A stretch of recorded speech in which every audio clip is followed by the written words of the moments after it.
Bom, neste momento são 16h30 e antes que a conversa se transforme em morbidez, vamos iniciar a nossa audição. É a quinta audição do dia. Terminamos em beleza. Muito obrigada, senhora Ministra, por estar presente. Começou a nossa manhã. Agora estamos a acabar a nossa tarde. E passo a palavra à senhora deputada Rosário Gamboa. Ai, desculpe. Não é possível essa confusão. Mas passo a palavra... Não, sim, senhora, à deputada Rosário Gamboa, exatamente para apresentar o requerimento. Perfeito. Exatamente. Sim, senhora. É verdade. Exatamente. Muito obrigada, senhora Presidente. Mais uma vez, saudar a senhora Ministra e a senhora Secretária de Estado e repetir os meus cumprimentos aos meus colegas deputados que aqui estão nesta última audição desta maratona de hoje. O requerimento apresentado por o PS surge precisamente na sequência, e isto é muito importante, das audições que aqui tivemos e que pretendiam avaliar dos quesitos necessários à nomeação do senhor novo Diretor-Geral da GPC. Nessa sequência, o Partido Socialista entendeu que ter que alguém esclarecer sobre os critérios, os fundamentos, o sentido desta nomeação, devia ser quem nomeia, neste caso a senhora Ministra, e daí termos pedido esta audição. E isto leva-me a querer recentrar, mais uma vez, o que é que significa estes requerimentos, qual é a natureza destes requerimentos, quais são as motivações que estes requerimentos perseguem e também quais são as motivações que eles próprios acabam por alimentar. E sobre as motivações que eles perseguem, eu acho que é importante nós termos consciência que o PSD tem ultimamente cavalgado uma onda a que chama de instabilidade, uma onda a que chama de desorientação e que, perdoem-me, mas faz-me lembrar a questão do retrato de Dorian Gray. É como se, de facto, o PSD projetasse uma imagem no espelho para não reconhecer a sua própria e mantê-la impávida e serena. Isto é, o PSD não tem, de facto, apresentado uma agenda construtiva, com iniciativas legislativas, acerca do que é a cultura e da política cultural. E por isso daqui esta roupagem de ir atrás dos assuntos e começar a invadir esta comissão, e provavelmente não faz, porque ainda não conseguiu lá chegar ao plenário, de assuntos casuísticos, meramente casuísticos, que não traduzem mais nada, a não ser aquilo que eu evoquei aqui, uma espécie de meneses do retrato de Dorian Gray. Mas também mais perigoso ainda é que, se estas são as suas motivações, é aquilo que alimenta. E ainda há bocadinho tive a oportunidade de referir que o PSD, de uma forma absolutamente insólita, acaba por alimentar, a reboque do Bloco de Esquerda e do PCP, um conjunto de preconceitos que são estranhos à sua história, daí eu falar insólito, que é tudo o que é privado é sinónimo de mercantilização, tudo o que é privado é sinónimo de alienação da cultura, de alienação do património, e isto, ainda que não seja explícito nas palavras do PSD, é isto que ele alimenta, é isto que ele consente, é isto que ele está a construir.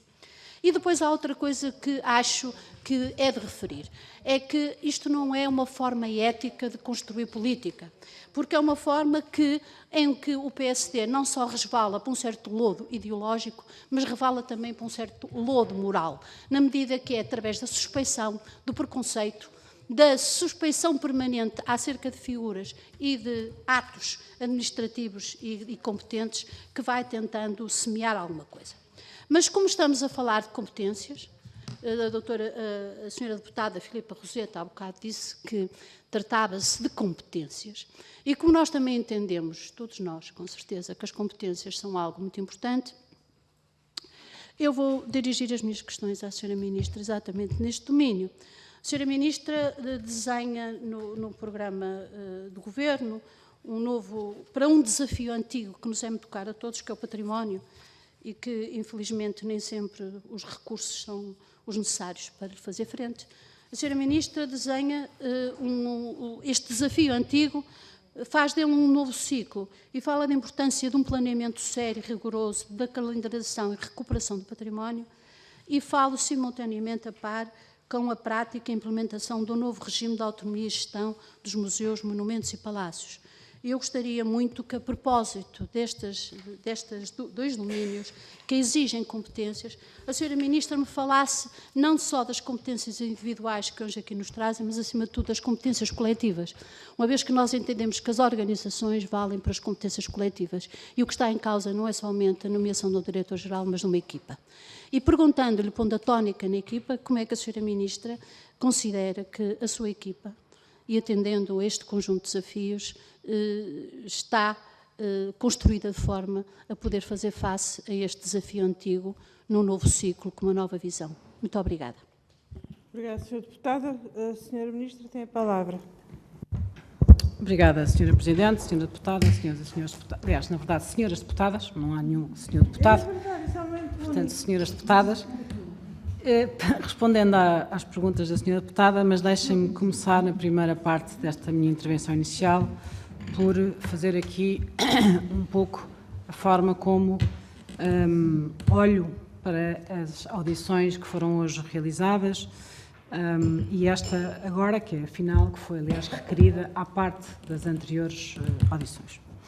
Estas audições, na nossa perspectiva, baseiam-se em dois equívocos e causam-me 3 estupefações. Primeiro equívoco, que quem define orientações políticas é um diretor-geral. Não é. Quem define estratégia, quem define orientações políticas é o Governo, através da aprovação do seu programa de governo nesta Assembleia da República.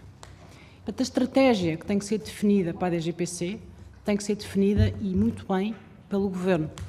Há um diretor-geral, que, aliás, integrado na chamada Administração Direta do Estado, compete, naturalmente, como a qualquer dirigente, dentro das suas competências e dentro daquilo que são as suas ideias para o setor, cumprir com aquilo que está no programa de governo sufragado pelos portugueses e aprovado na Assembleia da República.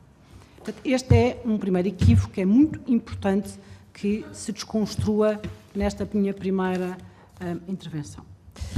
Segundo equívoco, que um diretor-geral ou que uma direção-geral é uma organização de um homem só. Não é, nunca foi e nunca poderá ser.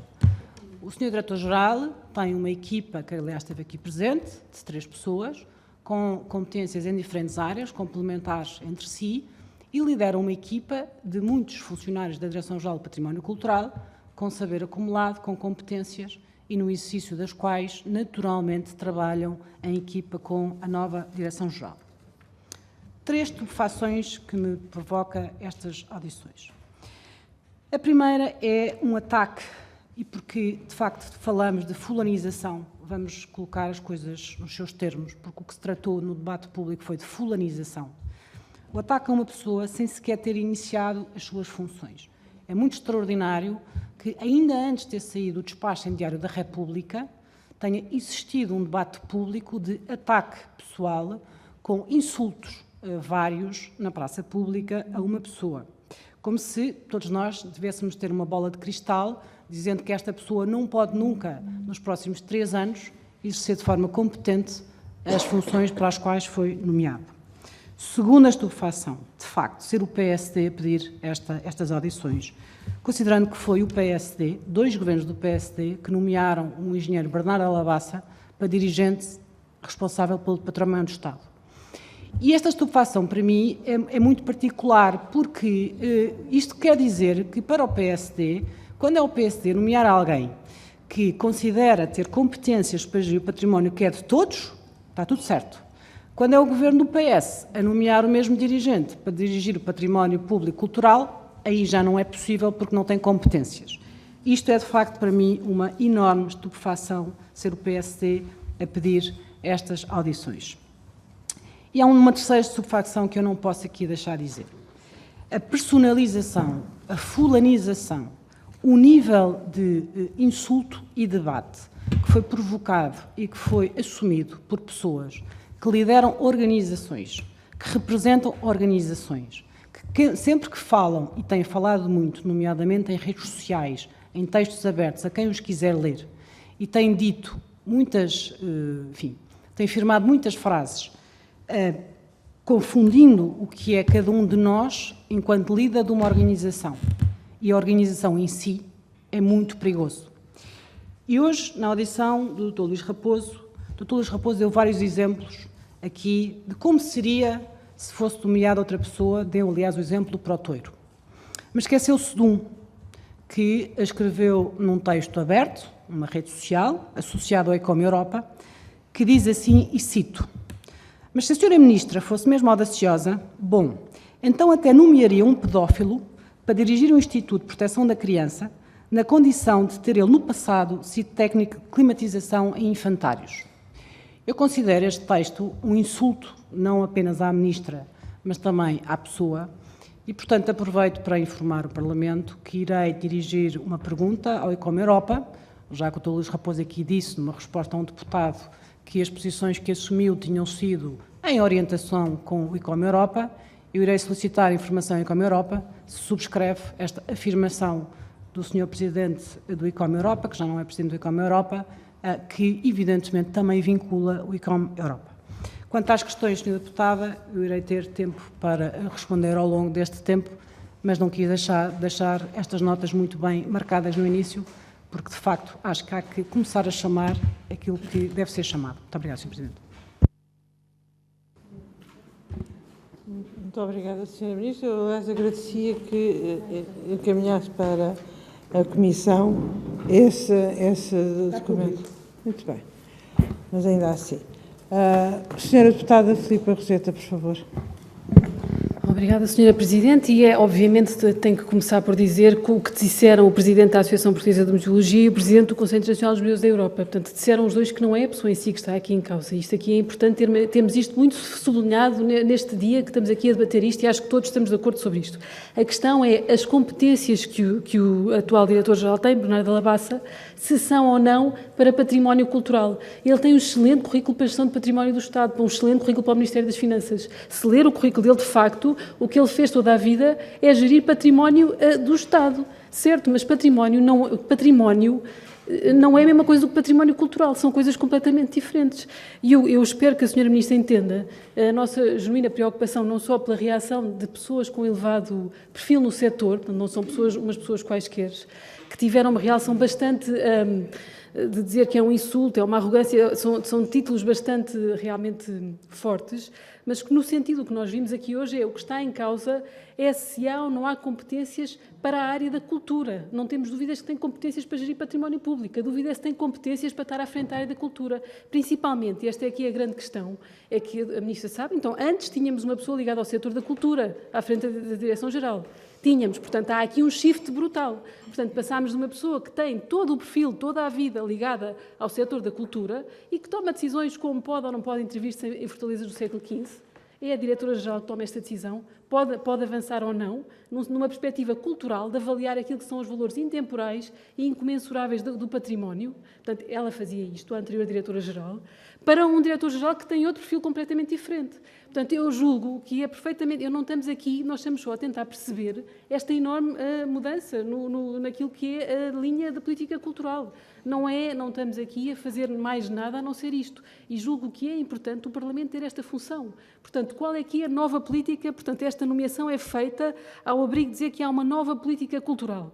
E, portanto, a nossa pergunta, acho que é legítima, perguntarmos qual é que é esta nova política cultural. Especialmente a partir do momento em que o que nós temos à frente da DGPC é uma pessoa que realmente não tem competências na área da cultura, de avaliar património cultural.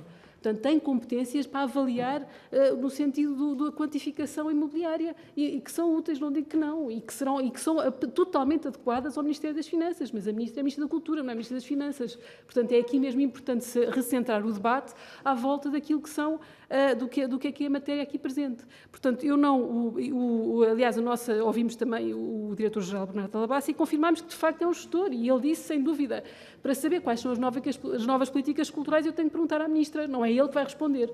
Portanto, e foi esta a resposta dele, genuína e certa. Portanto, não há aqui nenhuma espécie de insulto sobre... É tentar perceber o que é esta política cultural, porque o setor está preocupado e cabe-nos a nós tentar que isto seja explícito. Qual é que é esta nova política cultural? Portanto, eu volto então a perguntar-lhe assim, porque é que sentiu a necessidade, então, de alterar de tal maneira de uma pessoa que vinha da área da cultura para uma pessoa que vem para a área da gestão? Porque é que é esta nova alteração?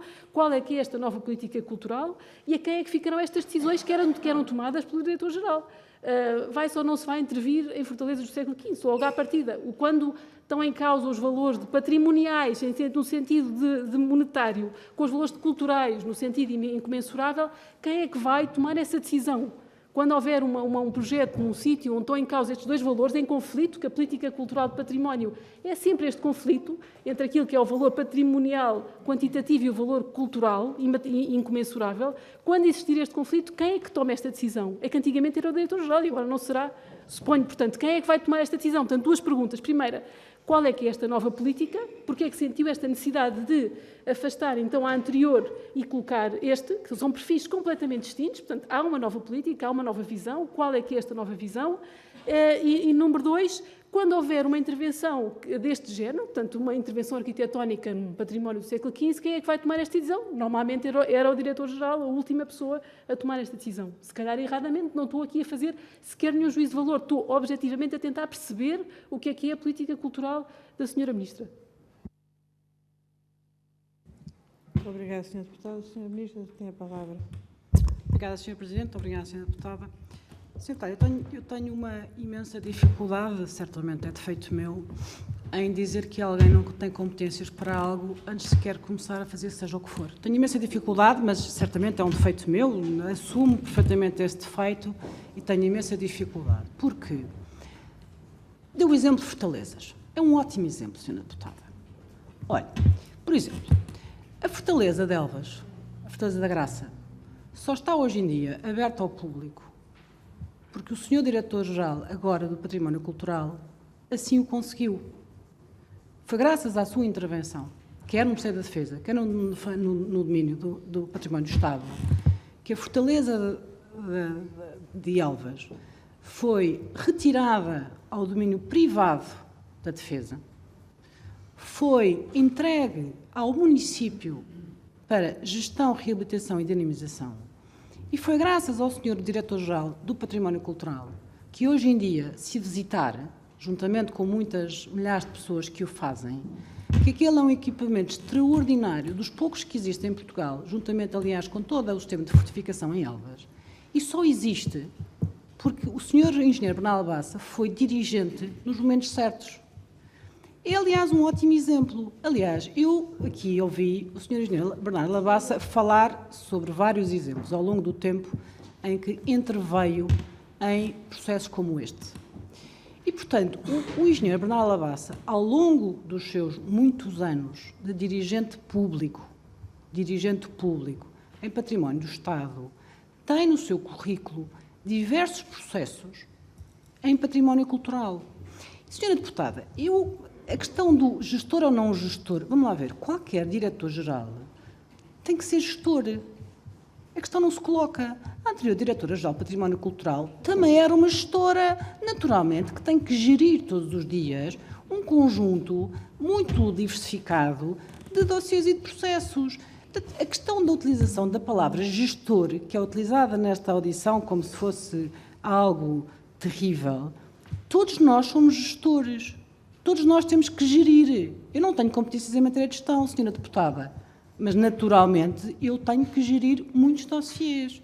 Agora, dizer-se que o Sr. Engenheiro Bernardo Labassa vem do imobiliário, como se nunca tivesse sido dirigente do Estado, como se nunca tivesse exercido competências que lhe foram conferidas em matéria de património do Estado, como se não tivesse no seu currículo diversos exemplos, estou-lhe a dar apenas um, mas eu sei que ele aqui hoje deu vários, em que precisamente foi graças à sua intervenção que foi conseguido a reabilitação. Olha, eu dou-lhe outro exemplo, no qual eu e o Sr. Secretário de Estado interviemos assim que chegámos, que foi precisamente o Convento da Saudação em Montemoro Novo. Quando nós tomámos posse, eu já disse isto várias vezes e vou repetir, quando nós tomámos posse, a capa de um jornal era um buraco na cultura. E era um convento que há décadas, Sra. Deputada, aguardava por alguém fazer uma opção de reabilitação ali. E não foi para um hotel. Era para manter lá o projeto do Rio Horta, do Espaço do Tempo, que, aliás, se mantém. E esse convento da saudação é um bom exemplo da ação do Sr. Engenheiro Bernardo Labassa, que só foi concluído e só está agora em obra, porque eu e a Sra. Secretária de Estado nos empenhámos pessoalmente com o município de Montemor para garantir que esse património, que é extraordinário, é histórico, que não se pode perder, mas que estava à beira da derrocada, Sra. Deputada, da derrocada, fosse reabilitado. E que seja possível voltar para lá um programa cultural. Não, não é um hotel, é mesmo um programa cultural. Portanto, vamos ver se nós colocamos as coisas, como a senhora deputada diz, recentrando-as. Temos que as recentrar. E, portanto, o Sr. Engenheiro Bernardo Labassa tem, ao longo dos seus muitos anos de dirigente público, tido a possibilidade, como ele disse, de intervir em importantes decisões em matéria de património cultural. Ele é acompanhado de uma equipa, realço e reforço, que tem competências complementares. Mas a Direção-Geral do Património Cultural tem os seus dirigentes, os seus departamentos e os seus funcionários que têm as suas competências e as suas atribuições e que vão continuar a trabalhar normalmente. E, portanto, o que me parece é que é de uma evidente precipitação estarem a solicitar estas audiências com base em afirmações, algumas incendiárias, de dirigentes que deviam ter mais, enfim, digamos que cautela nas frases que escrevem, como esta que eu aqui citei, porque não facilita, de facto, o trabalho, não facilita. E, portanto, temos todos que ser talvez um pouco mais responsáveis e um pouco mais atentos àquilo que todos nós dizemos que defendemos, que é o património cultural. Então, se é assim, tínhamos, apesar de tudo, algum bom senso na forma como nos pronunciamos publicamente sobre pessoas, sobre competências e sobre aquilo que vai ser feito ou não vai ser feito. Obrigada.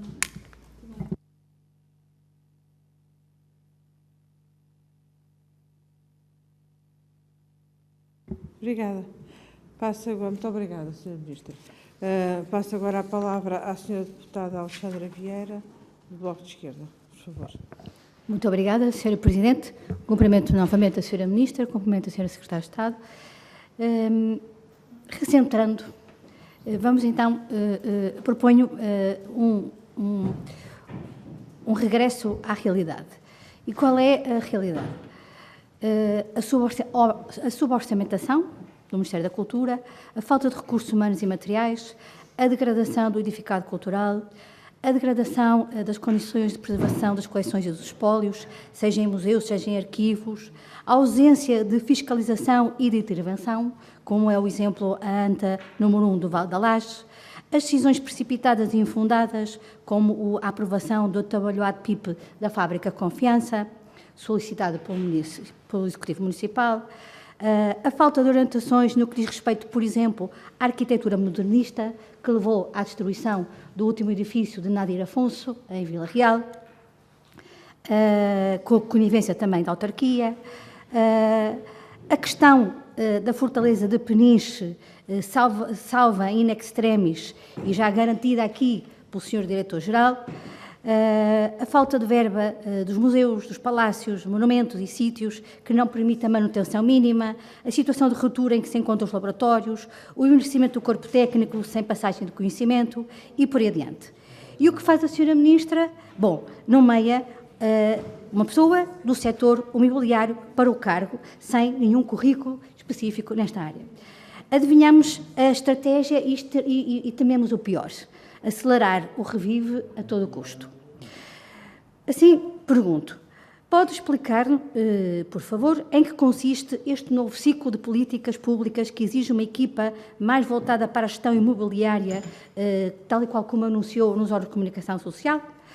Pode elucidar-nos quais são os novos desafios que se colocam agora à Direção-Geral do Património e Cultura? Em que consiste essa nova estratégia, da qual também já referiu há pouco?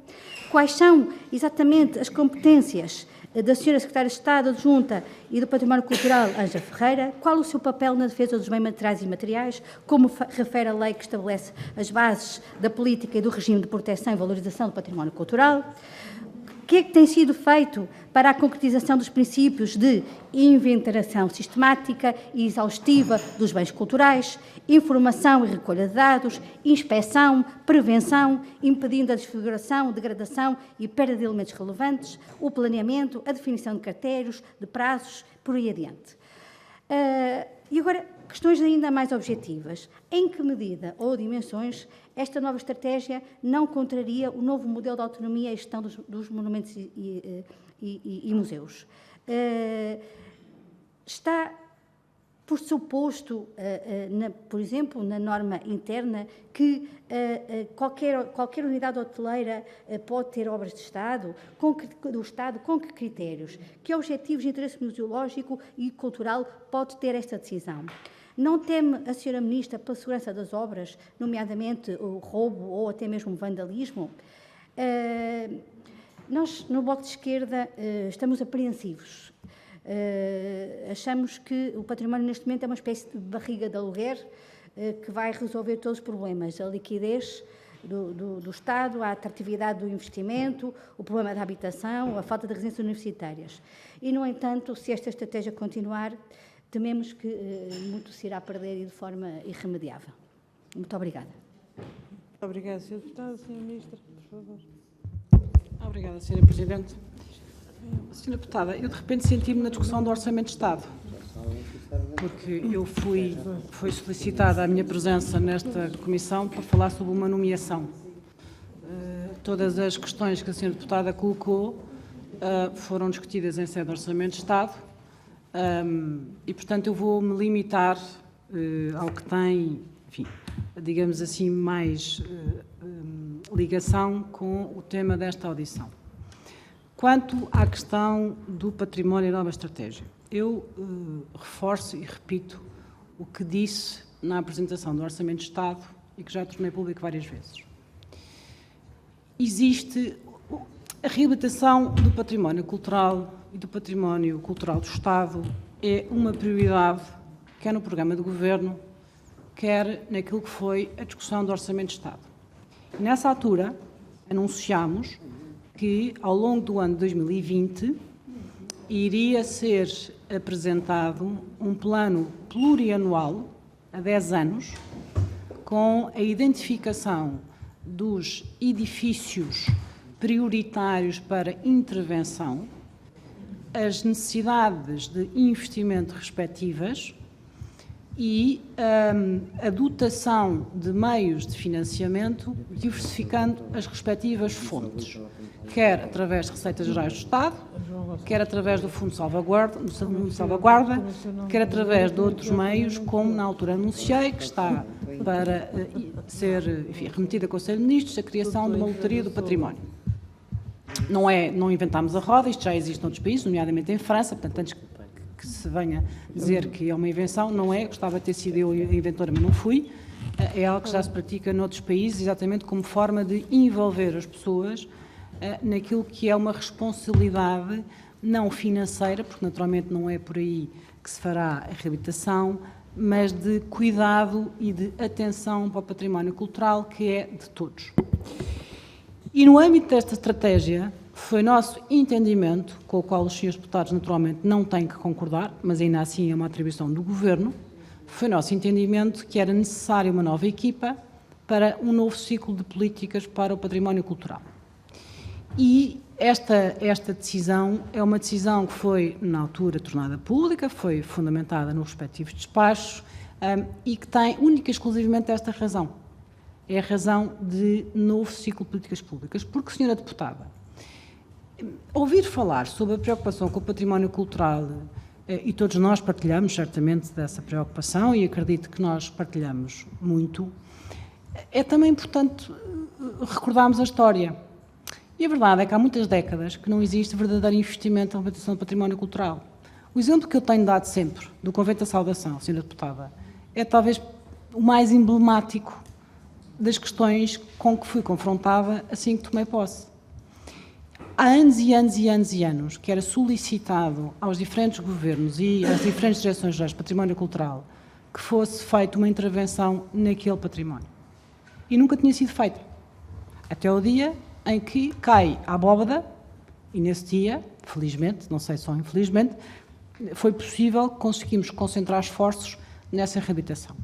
Nessa matéria, Sra. Deputada, estamos todos de acordo. O que é importante é recordarmos que não tem sido feito o devido investimento nesta área e tem que ser feito. E essa é a nossa prioridade e esse é o ciclo de políticas públicas para o património cultural.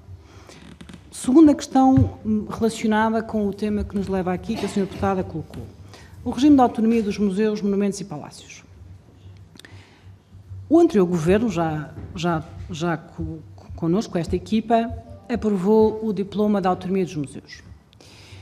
E esta foi uma, batalha com algum tempo, porque eu recordo que quando em 2012 foi criada a Direção-Geral do Património Cultural, pelo Governo à data, foi retirada toda e qualquer autonomia que qualquer diretor de museu tivesse anteriormente. E, portanto, os diretores de museus eram diretores de departamento de unidades orgânicas de uma direção-geral, onde tinha sido feita a fusão de todas as atribuições anteriormente dispersas entre o património material, a própria Direção Regional de Cultura de Lisboa e Val do Tejo, que também desapareceu e foi incluída na DGPC. E, portanto, o funcionamento da DGPC, desde a sua criação, tem causado bastantes dificuldades, precisamente a quem naquela casa trabalha. E quando criámos a Lei da Autonomia dos Museus, foi precisamente para conferir novamente algum grau de autonomia aos diretores dos museus. Algo que temos feito. E tal como também o Sr. Diretor-Geral disse, vamos abrir agora, até o final do mês de março, os concursos todos para todos os diretores dos museus nacionais e regionais. Portanto, nós temos vindo a trabalhar ao longo destes meses, quer para o reforço da autonomia financeira dos diretores dos museus, nomeadamente através da dotação de fundos de maneio, quer para a delegação de competências que está previsto na lei para poderem fazer investimentos até ao valor de 100 mil euros. Portanto, esse é um regime que já é do nosso Governo e que nós estamos a implementar. Portanto, sim, Sra. Deputada, estamos a implementá-lo e uma das tarefas desta Direção-Geral é concretizar o regime de autonomia dos museus. Obrigada.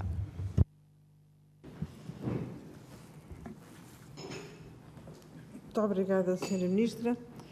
Vamos alterar um pouco a ordem parlamentar e vou passar a palavra à Sra. Deputada Cristina Rodrigues do PAN.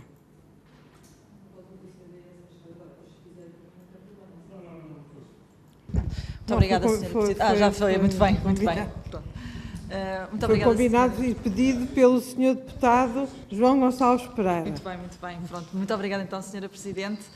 Sra. Ministra, eu percebo o que é que a Sra. Ministra refere relativamente ao facto de se tratar de uma equipa e não do trabalho de uma pessoa só. Assim como também percebo relativamente à circunstância de não ter sido dada a oportunidade a este novo Diretor-Geral de primeiro mostrar o trabalho e depois então haver uma crítica, digamos assim. Mas julgo que também se percebe a razão pela qual o setor e quem está envolvido nestas matérias se sente de alguma forma reticente quanto à contratação de uma pessoa ou à nomeação de uma pessoa que é alheia às questões do património cultural e à gestão. É que, de facto, quando se vê aqui a experiência que este Diretor-Geral tem, ela é marcada pela gestão imobiliária e portanto, foi Diretor-Geral de Infraestruturas do Ministério da Defesa Nacional, não vale a pena estar a referir, portanto, acho que já todos aqui sabemos e, de facto, não há aqui uma experiência na área da cultura concretamente. Portanto, aquilo que eu gostava de lhe perguntar é realmente que razões sustentaram esta nomeação e por que não nomear uma pessoa mais qualificada ou com mais experiência comprovada nesta matéria e no âmbito da gestão do património cultural. Alguém também que seja unânime ou mais unânime por parte dos agentes dentro do setor. E já agora, se a Sra. Ministra consegue perceber qual a razão destas resistências por parte das pessoas do setor.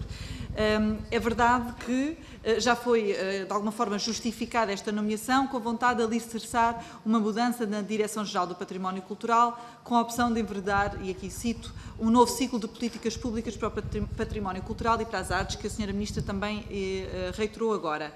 Eu gostava de saber o que é que significa concretamente este novo ciclo, o que é que se pretende dele. E se existe ou não a intenção do Governo aumentar as cedências do património cultural a entidades privadas e essa ser também uma das razões da nomeação do novo Diretor-Geral. Por fim, gostava apenas de citar aqui o Dr. Luís Raposo e saber se a Sra. Ministra quer fazer ou não um comentário a esta afirmação. em que o Dr. Luís Raposo, referindo-se ao novo Diretor-Geral, referiu que trata-se de alguém especialista em avaliação de imobiliária, alguém que no passado atuou várias vezes no lado contrário da mesa, ou seja, quando se pretendeu na área da cultura classificar como monumento nacional determinados bens, esteve do lado oposto, impedindo essa classificação em nome da rentabilização hoteleira. E para já é tudo. Obrigada. Obrigada, Sra. Deputada. Tem a palavra a Sra. Ministra. Obrigada, Sra. Presidente. Obrigada, Sra. Deputada. Sra. Deputada, quanto à questão do novo ciclo, eu acho que acabei de responder ao Bloco de Esquerda exatamente com a mesma pergunta, portanto vou remeter para o que disse anteriormente, que aliás está expresso na intervenção do Orçamento de Estado, está expresso no Orçamento de Estado e em várias intervenções que já fiz e, portanto, remeto para a pergunta anterior e para a resposta que dei. Quanto às razões, Sra. Deputada, porque eu considero naturalmente que o Sr. Engenheiro tem as competências adequadas e necessárias ao exercício do cargo. Se não considerasse naturalmente, não teria sido nomeado. E, portanto, a razão é essa, é única e exclusivamente essa. E pelas razões que já disse aqui ao longo desta audição e que reitero, ao longo dos seus anos de dirigente público, em diversos momentos, atuou no sentido de ter conseguido resolver e assegurar que património importante, nomeadamente património cultural, muito do qual, aliás, estava e algum continua a estar afeto ao chamado património privado da defesa, pudesse ser precisamente desafetado do património da defesa e colocado no património público, muito do qual, aliás, hoje em dia está a ser gerido, e bem, por municípios por decisão sua. E, portanto, na nossa avaliação, na minha avaliação, o engenheiro Bernardo Labassa tem as competências adequadas. Naturalmente, se eu não considerasse isso, naturalmente não teria sido nomeado. Por isso, o que eu aqui posso dizer é o seguinte: esta é a minha avaliação, é a avaliação do Governo. Compete ao Governo nomear diretores-gerais. E assim foi feito. Se daqui a um ano, Sra. Deputada, estivermos aqui, e os senhores e senhores deputados estiverem, naturalmente, com dúvidas, ou tenham questões, ou possam dizer, em qualquer exercício concreto, de qualquer processo ou qualquer decisão, pelo menos aí, Sra. Deputada, teremos algo concreto a debater, coisa que neste momento não temos. E, portanto, eu, Sra. Deputada, não vou comentar, nem é um papel, vai-me perdoar, do membro do Governo, comentar declarações de quem quer que seja, muito menos de dirigentes e responsáveis de organizações do setor. Não é o meu papel, deixo isso para os comentadores ou para quem entender comentar. Sobre as afirmações que fez, a única que eu entendi dever deixar aqui foi aquela que citei no início, porque de facto considero um insulto. E, portanto, não quis deixar de dizer aqui, partilhar com os senhores e senhores deputados aquilo que considero um insulto. Quanto a tudo mais, naturalmente não tenho comentários e vou-me guardar de qualquer outro comentário sobre isso. Obrigada. Obrigada, Sra. Ministra. Sra. Deputada Ana Mesquita, do Partido Comunista Português, por favor. Muito obrigada, Sr. Presidente, Sra. Ministra, Sra. Secretária de Estado. A tarde, ou melhor, o dia já vai longo, já muita coisa foi possível discutir aqui e entender um pouco melhor aquilo que é o enquadramento relativamente a esta situação. O que nos pareceu, e acho que era a questão mais importante no meio disto tudo também, era ouvirmos de viva voz do Sr. Diretor-Geral do Património Cultural o que era a sua perspectiva em relação ao desempenho das suas funções. E a questão é que isso foi demasiado elucidativo, Sra. Ministra, porque 0 perguntas do PCP foram respondidas, concretas, sobre o que é que ia fazer numa área, noutra matéria, mais noutra, e mais... Zero ideia do que é que está a acontecer. Porque diz que há 15 dias estou no cargo e, portanto, não sei. Significa que foi para o cargo sem ter um plano, Sra. Ministra, sem ter uma visão, sem ter uma proposta, sem ter estudado. E isto tem que nos, naturalmente, levantar preocupações. Como é evidente, se ninguém nasce ensinado e pode muito bem aprender, isso é uma verdade.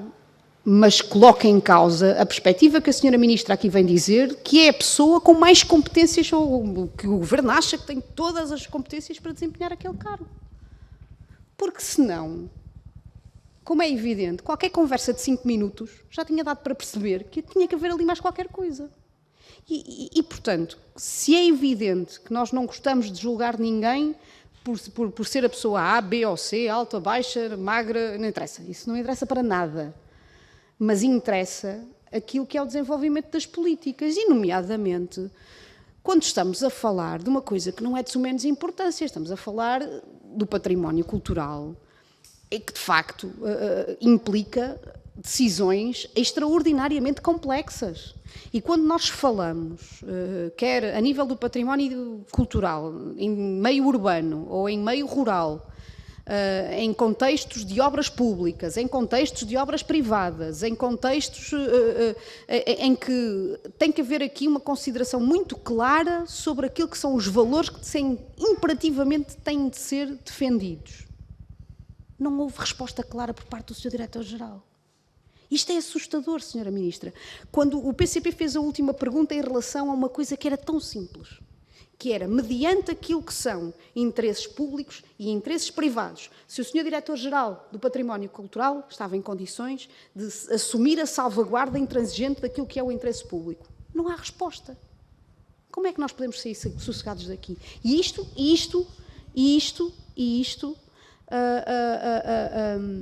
é o que nos preocupa acima de tudo.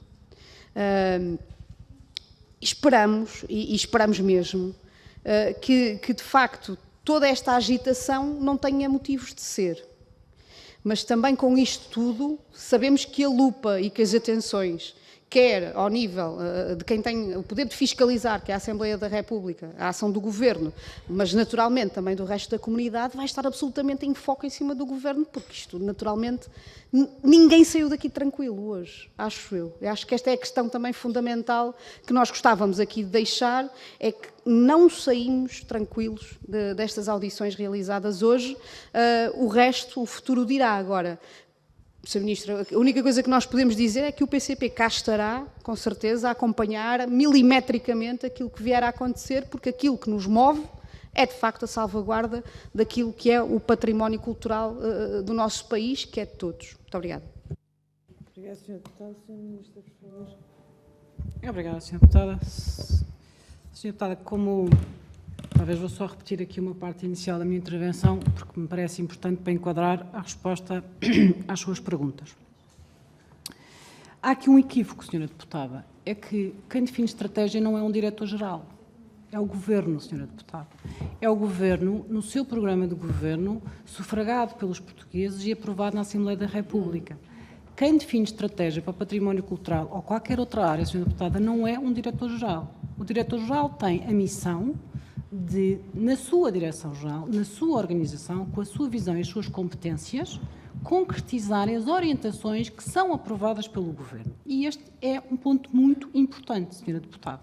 E, portanto, quando pergunta a um diretor-geral que assumiu um cargo há menos de 15 dias e diga qual é a sua estratégia, o que o diretor-geral, aliás, devia dizer é a estratégia que foi aprovada pelo Governo e pela Assembleia da República. E, portanto, é a minha estratégia, ou a estratégia do Governo, Sra. Deputada, tem que perguntar à Ministra. E tem, aliás, talvez, se calhar, de perguntar aos senhores deputados que aprovaram o programa do Governo, Sra. Deputada. Está aqui um primeiro equívoco, que compete a um diretor-geral.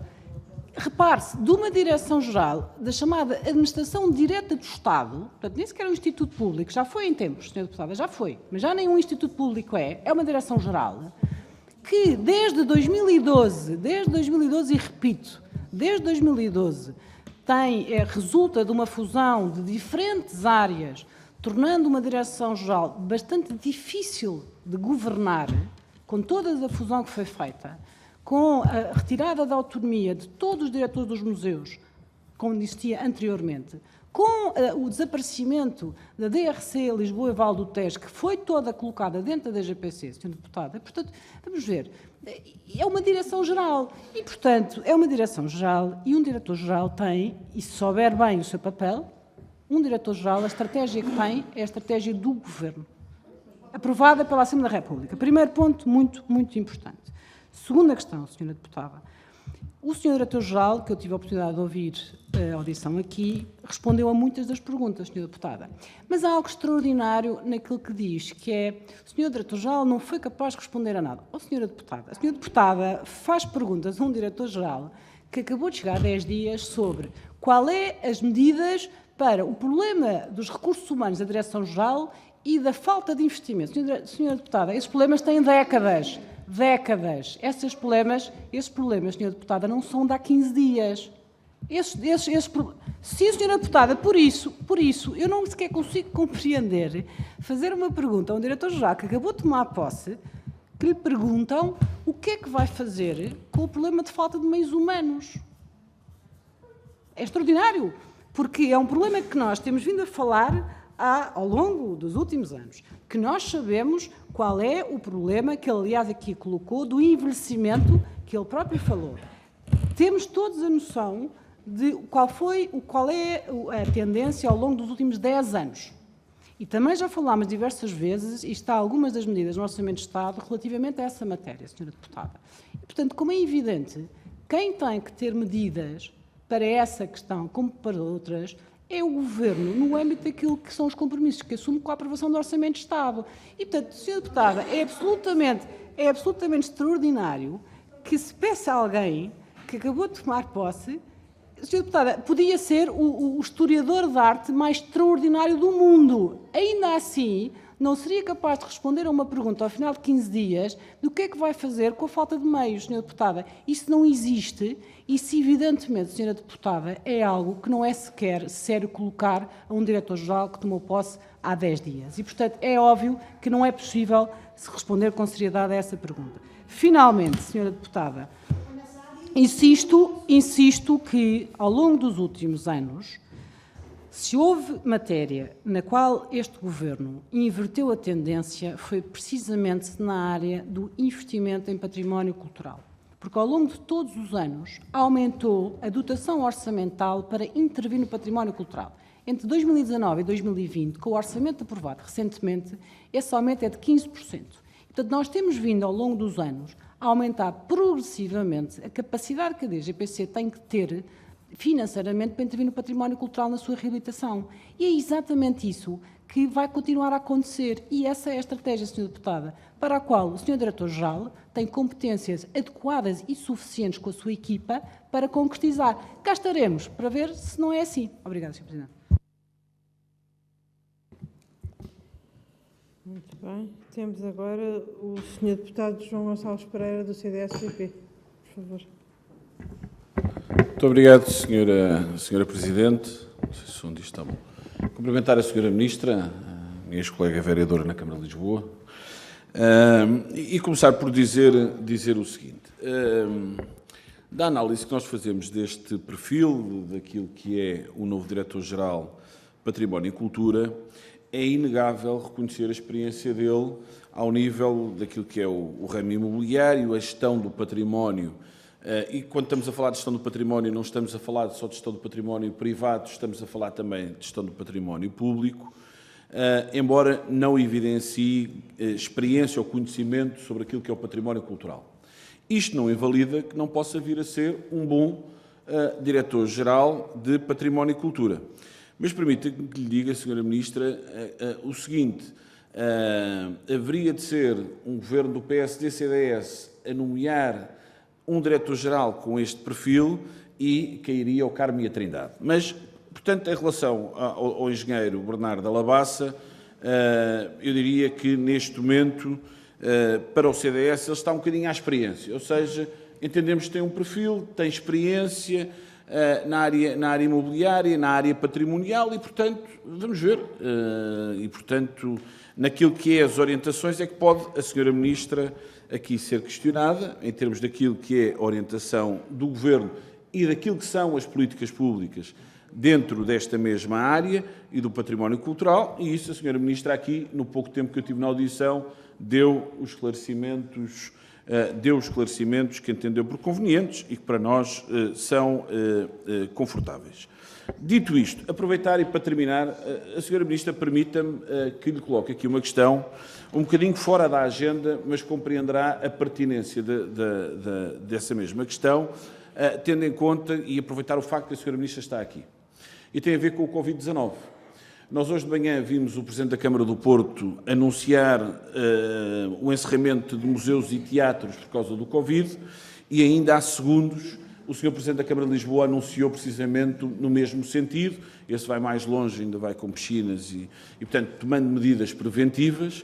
E, portanto, a pergunta que eu lhe coloco, e estando o país a fechar escolas, a fechar universidades, é se, ao nível dos museus, ao nível dos monumentos, dos teatros que estão sob a sua tutela, se haverá alguma orientação do Governo no sentido de também encerrar por razões, como é evidente, preventivas. Muito obrigado, Sra. Ministra.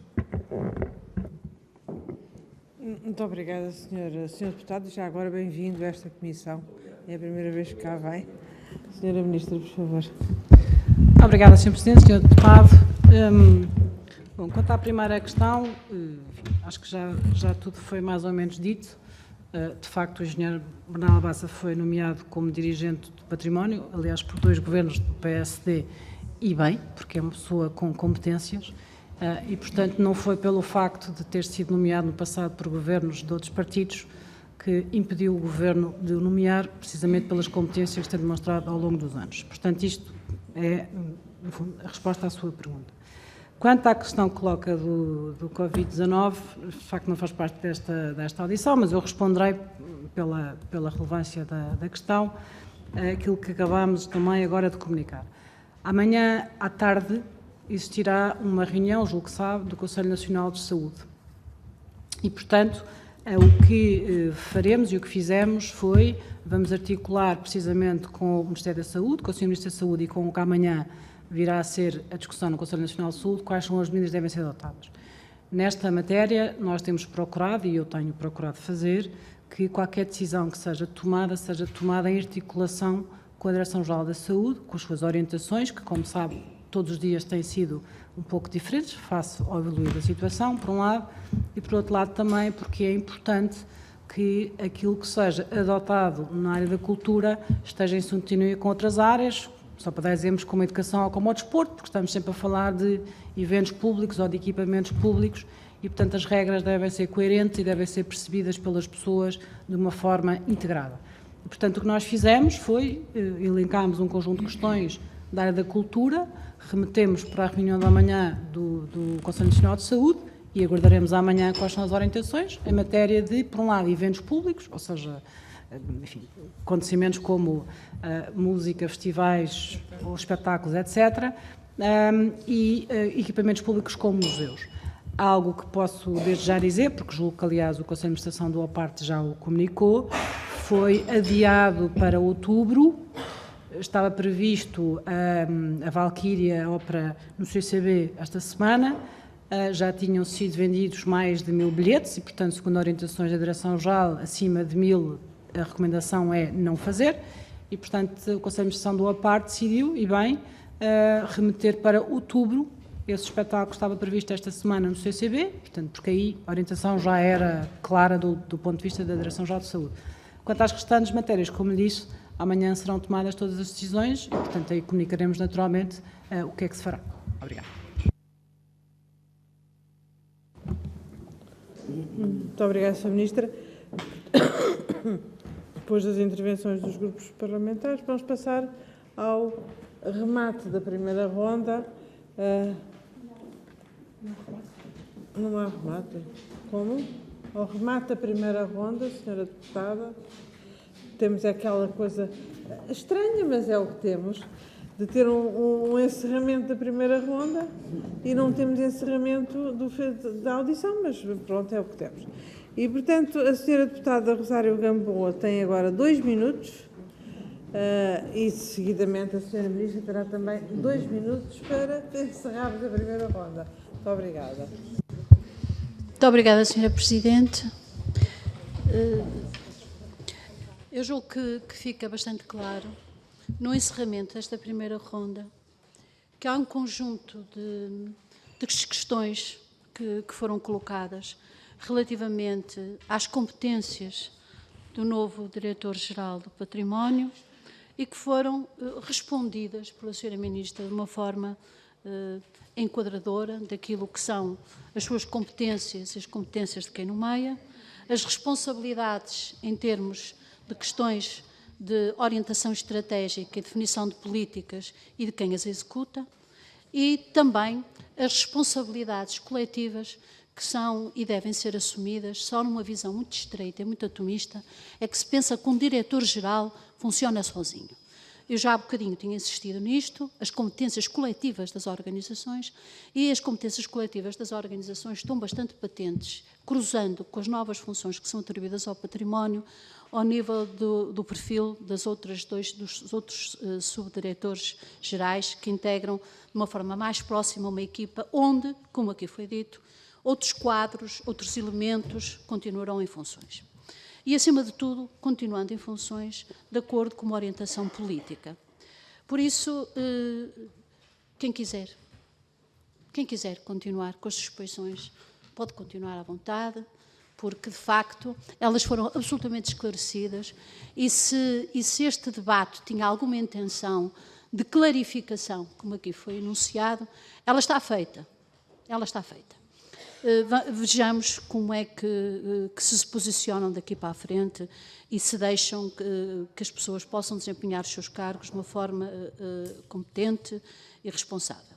Só há uma questão que eu gostava de referir, não em relação à Sra. Ministra, mas em relação à audição do Sr. Engenheiro Eduardo Labassa, é que, de facto, dentro das suas circunstâncias, o Sr. Engenheiro enunciou aqui uma série de procedimentos e de processos que teve e que pôde dirigir, onde não só houve uma profunda preocupação com as questões patrimoniais, que não têm que ser conflituosas. Só quem tem uma visão dicotómica do mundo é que consegue ver as coisas não mediadas, mas como um conflito permanente, e porque dá jeito vê-las em conflito permanente. O Sr. Diretor-Geral não só apresentou um conjunto vastíssimo de preocupações de acordo com o património que foi exercendo nas suas funções ao nível do património público, como uma imensa sensibilidade em relação aos territórios e às populações. Por isso, Sra. Ministra, eu agradeço profundamente os esclarecimentos que aqui foram apresentados. Esclareço de forma bastante particular a chamada de atenção para a autonomia, para o regime de autonomia dos museus, em particular no momento em que se discute a questão da autonomia também dos próprios equipamentos culturais, uma visão que está a ser restaurada progressivamente e que foi mutilada completamente em 2012, e agradeço a sua disponibilidade em ter vindo à Comissão prestar esclarecimentos sobre esta matéria, que espero que fiquem absolutamente em pousio, pelo menos. Muito obrigada. A senhora deputada utilizou quase o dobro do tempo que tinha disponível, e agora a senhora Ministra, 2 minutos. Eu chamo a atenção que isto é só o final da primeira ronda, ainda vai haver uma segunda ronda, e a senhora Ministra terá depois, no final dos finais, tanto tempo para intervir quanto os grupos parlamentares tiverem na segunda ronda. Enfim, é de facto uma questão interessante. Mantém-se a segunda ronda. Eu pergunto aos grupos parlamentares se mantêm. PS também prescinde. É. Então eu proponho o seguinte, é que a senhora deputada faça agora esse minuto e depois então passamos para o encerramento pela senhora Ministra. Muito bem, senhora deputada, tem a palavra. Eu peço desculpa a todos, mas na verdade acho que era importante clarificar, porque o nosso defeito, por assim dizer, é achar que, apesar de tudo, as pessoas têm que ter competências de gestão, concordo consigo, absolutamente, mas também devem ter competências na própria área. E estamos um bocadinho apreensivos, e eu acho que isto ficou... Não, mas calma. Isto ficou explícito e é daí a grande questão de tentar perceber porque é que o setor está tão contra esta nomeação. Portanto, o que eu queria aqui acrescentar é, portanto, a Ministra diz para esperarmos, mas tem que entender, diria, que é um ato feio de nossa parte, porque não é o que está escrito no currículo do senhor. Mas a Ministra diz, esperem, que vão ver que ele sabe muito mais do que aquilo que lá diz. Mas acho que é importante entender porque é que o setor está tão revoltado, para também conseguir apaziguar esta própria revolta. É normal que assim seja. E, portanto, volto à pergunta que eu julgo que não ficou muito clara, que é por que razão é que a anterior equipa não era competente para esta matéria? Se puder. Muito obrigada, senhora deputada. Agora sim, para encerrar a audição, tem a palavra a senhora Ministra. Obrigada, Sra. Presidente. Vou tentar ser também breve. Quanto ao fundo da questão, acho que já tudo foi dito e, portanto, eu julgo que não é necessário repetir. Mas, Sra. Deputada, conhecendo o trabalho do Engenheiro Bernardo Labassa ao longo dos anos, eu sei, se quiser, sei que no âmbito das competências que compete ao Ministério, à Ministra, que é nomeada Diretores-Gerais, a razão é baseada em competências. Como eu leio, já dei aqui o exemplo de Elvas foi um dos exemplos que eu dei, até porque muito recentemente, pouco depois dele ser nomeado, fomos a Elvas, precisamente visitar o Forte da Graça, com o Presidente da Câmara e, precisamente, estabelecer um conjunto de projetos para aquele equipamento. Mas há dois outros que eu posso dar como exemplo, que, aliás, são relativamente recentes. Ontem participei na Fundação Vieira da Silva, numa importante doação, e foi, aliás, recordado que a aquisição por 5,5 milhões de euros de quadros da Vieira da Silva pelo Estado, que ficaram em depósito na Fundação, foi a maior aquisição desde o 25 de Abril e que só foi feita possível pelo trabalho do Engenheiro Bernardo Labassa na DGTF. A resolução da famosa questão dos Mirós e da coleção Mirós, que hoje em dia integra o património do Estado e estará em Serralves, foi possível pela intervenção do Engenheiro Bernardo Labassa. Portanto, Sra. Deputada, naturalmente, o Sr. Engenheiro Bernardo Labassa, como qualquer um de nós, não colocará no seu currículo todos os processos em que participou, nem o que fez ao longo dos muitos anos em que foi dirigente do setor público. Agora, Sra. Deputada, a única questão aqui só que nos, não é nos divide, mas que causa alguma estupefação do meu lado, não é que os senhores deputados ou que a Assembleia da República solicita aos membros do Governo para virem cá, às pessoas para virem cá, não é essa a questão. O ponto aqui, na nossa perspectiva e na minha perspectiva, como disse no início, é basear-se naquilo que são, como a senhora deputada diz, nem sei qual foi a expressão que utilizou, a indignação do setor, quando, na verdade, senhora deputada, seria, julgo eu, muito mais razoável e muito mais, enfim, em linha de bom senso, aguardar para que alguém que acabou de chegar tenha sequer a possibilidade de poder iniciar o exercício de funções.